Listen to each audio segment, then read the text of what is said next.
supporting actress for the help. Malaysia's captivating sights splashed across international cable television are the toast of its winning Malaysia Truly Asia campaign. Jekki Pascual sat down with Malaysia's tourism minister for a one-on-one interview on a successful campaign and collaboration efforts on tourism projects with the Philippines.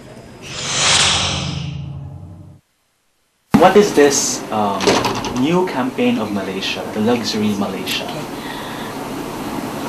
The brand of Malaysia, Malaysia Truly Asia, will always remain our master brand.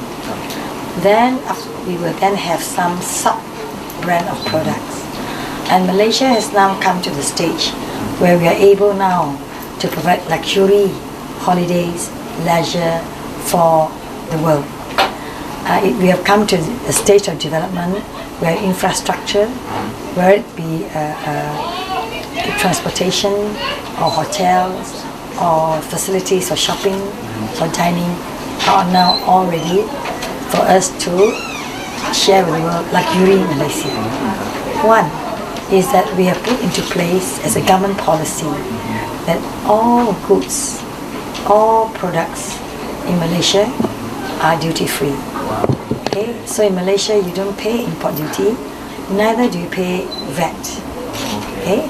And the only items in Malaysia that are taxed are cars, chocolates, glasses and Pyrex ware, and cigarettes and liquor.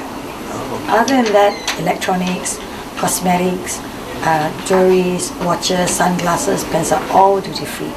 And this is a policy of Malaysia to move into a shopping destination.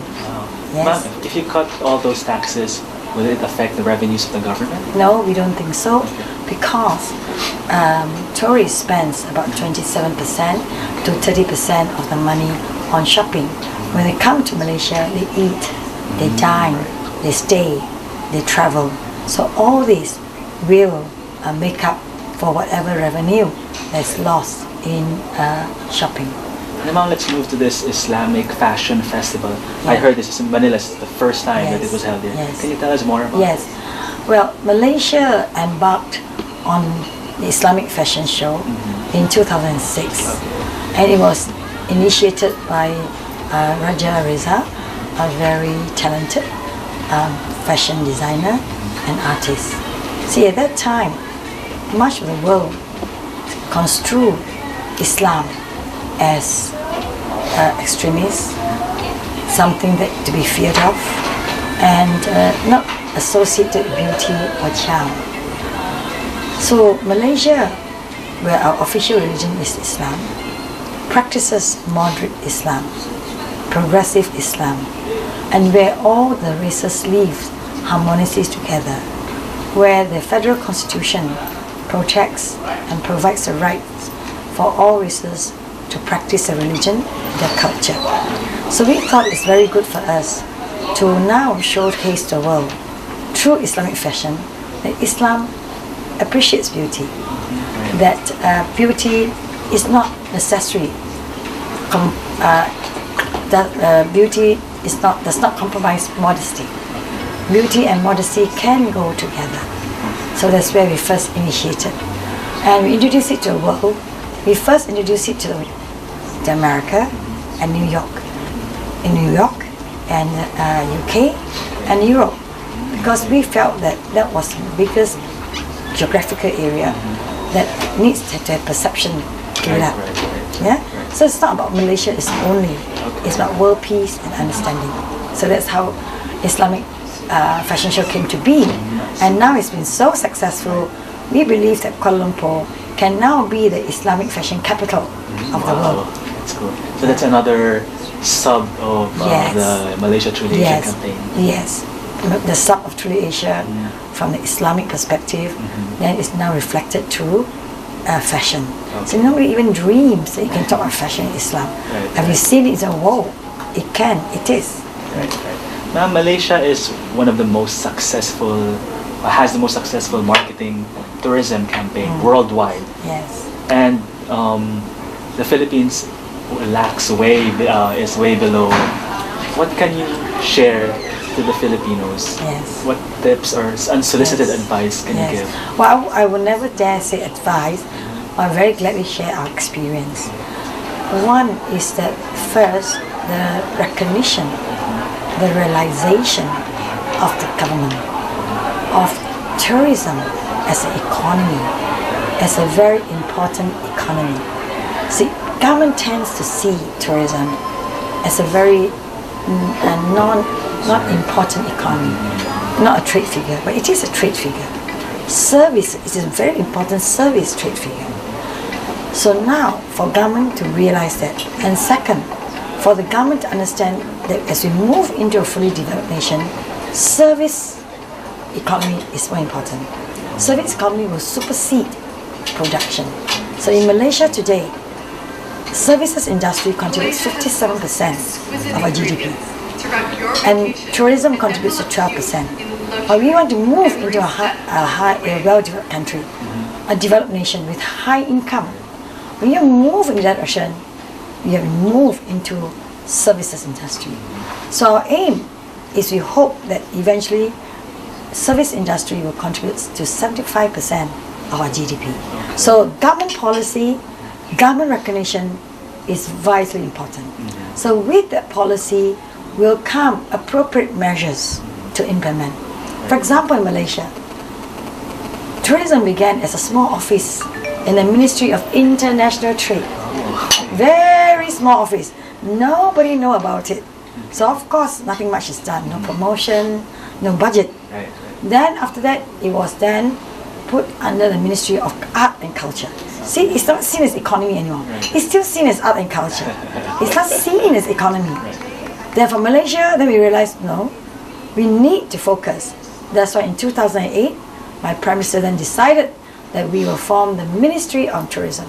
So just the evolution of the tourism in the ministries, in the government's ministry, has already indicated that it is important for government to recognize this tourism. That's important. The tourism ministry was just formed recently? 2008. Oh wow, so that's Yeah, very in the past, recently. in the past it was the Ministry of Culture and Sports. It was the Ministry of It was Sports. under a different, It was all part of somebody. Alright? Okay, So it understand. doesn't get its rightful budget, its rightful human resource, etc. So that's the most important aspect. And to us, secondly, is what was important is that the country, the whole nation, must think tourism, act tourism. That's our call. You need the country to move as a whole to succeed as a destination, as a tourism country. The Malaysians know that we need to welcome the world. And of course, we don't do it in a non-sincere way. And Malaysia is lucky because our people are naturally the Filipinos, very friendly, very warm. Yeah. After that, we need to build infrastructure. We need to build infrastructure, human resource infrastructure. Your tour guides, your tour operators, your spa therapists. And then of course we need to identify what is it we can showcase to the world. What product is our niche products? And which geographical areas is our niche area? Because we cannot throw money everywhere. So we need to have a very clear, after policy, we need to have a very clear master plan. So we actually developed our tourism master plan. And also back to back, the ecotourism plan. Because we from the very beginning, we know that we cannot compromise sustainability and Mother Nature by tourism. So our philosophy is tourism protects, preserves, conserves Mother Nature, heritage and culture. It is within this framework that we move, because we cannot compromise our nature for tourism. And it's doing very well. So you're saying the Philippines could also follow a similar... I won't say that. I mean, that's my story. Right. So for us, I think a master plan is critical.